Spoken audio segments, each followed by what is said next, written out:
The Bulls versus the Bears. Get in the game. www.tackletrading.com.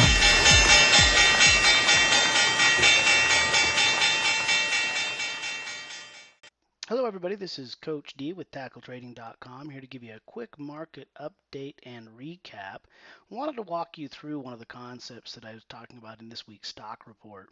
Talked a little bit about, typical seasonality, typically bearish this time of year till mid-October. The fourth quarter rally can start at any time.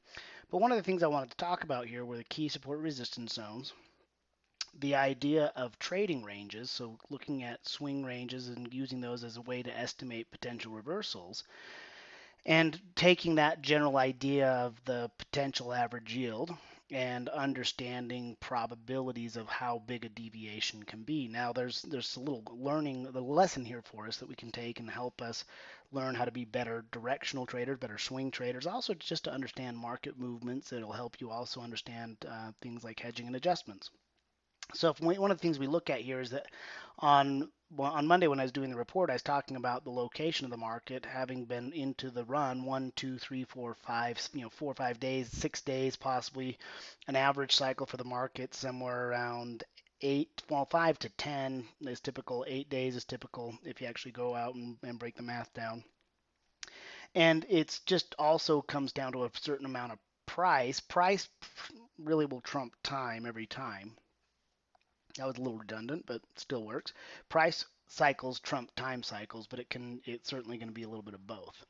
And when I was sitting there looking at the typical ranges, I didn't really measure for time, I measured for price. So what I was measuring was from the bottom of that to the top of that. We were measuring from the bottom to the top, from the bottom, to the top, so on and so forth.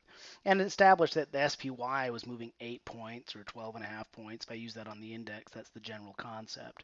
But as we look at today's market action, I wanted to break it in and kind of talk about how it was that I knew that the market would stall out. Came into a couple things. I believe one of the things I threw in there was a drawing of, let me go grab the drawing tool, get a little trend line action here, and just go pick off a few pivot points and kind of point out general trend zone. That's something I believe I threw in there in the market report. Let me double check that there. I'm 90% sure I threw in one of those little trend line zones right in here. So I drew a little basic trend line. Now, which pivot you picked off was a little, here I picked off the tops of these pivots on the SPY and hit the bottom of that pivot, hit the bottom of that pivot, hit the top of that pivot, and was forecasting out potential reversal.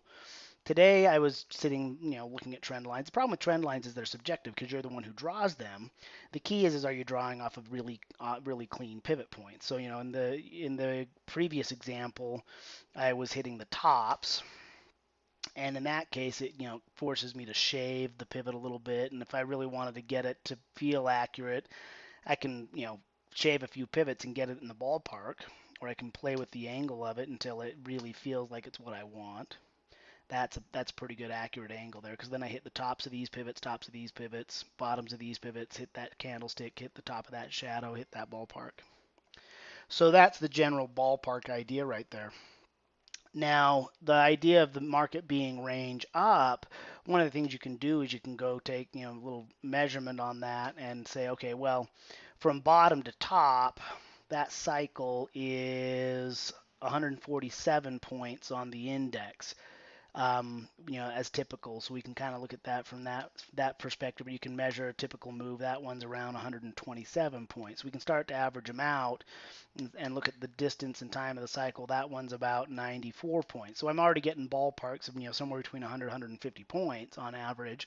I like to use little rectangles to give me ballparks, and we can use that as a measure of both price and time. So you can look at it as a measure from bottom to top of cycle and just use it as a ballpark, and you'll get some smaller cycles, and we can measure some of the bigger cycles, and we can even measure major cycles. One of the things I wanted to point out is last time we had a really extended run that went more than a couple deviations was last October, and it started to kick in right in there about mid-October is what I was saying is the probable scenario there. Now I've drawn a couple of those little rectangles, and you'll notice that it moved up, and you'll see some little red candles along the way, or little areas where it feels like it's going to reverse and to power through. Well, if I were to go grab, and I'm just eyeballing this, one of these other cycles and go throw it down there on the bottom, when it gets up to that cycle, that ballpark, from the low to the high, boom, that's where you'll see the red candle kick in. So you can see that little reversal. If I were to grab one of these other cycles and stack it on top of that one, you can add two of those together, or even, actually, let's take this bigger one, two of those together, bigger cycle, intermediate cycle, and they'll add up to about the same size as the big cycle. That's not happenstance. That happens to do with a little bit of the Fibonacci's and the geometry of the market, where two cycles will add up to a third cycle. Very, very common in that regard. So I mean, another way of looking at that would be to take a Fibonacci retracement. Let's go grab a Fibonacci retracement here, and just go measure from the bottom, here at the low, to the top. We'll go to the known top right there. And as we look at some of those cycles that we could measure, that's the whole bottom to top 100%.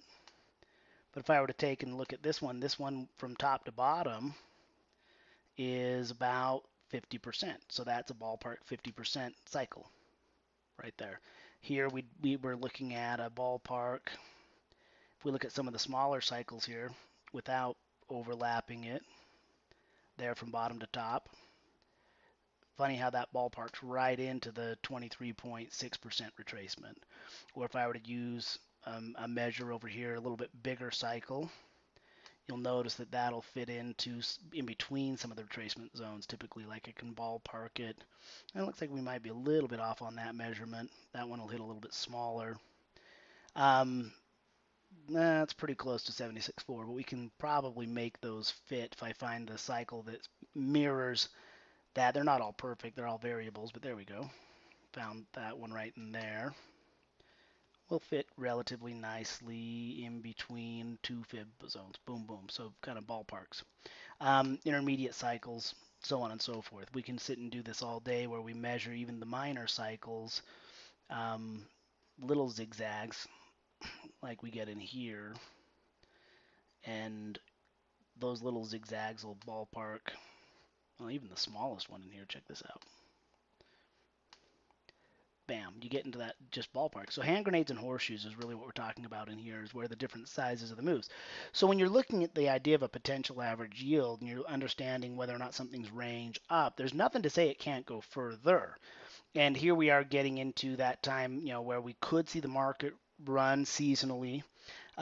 If it does, we're going to expect it to go bigger deviations than normal. And what we're seeing is larger deviations in price.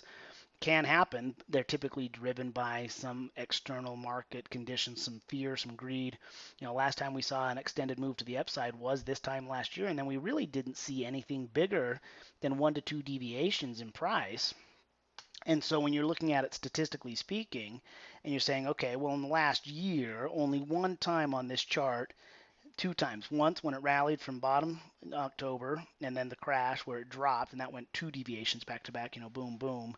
We've only seen it move more than that. So to call and say it's going to stall out at that ballpark is not a difficult shot to call and to anticipate it. And I'm expecting just a minor reversal, nothing major. If we do see continued downward trend, I won't be surprised. But that's where we're sitting at with today's market closed. We got some waning volume on that.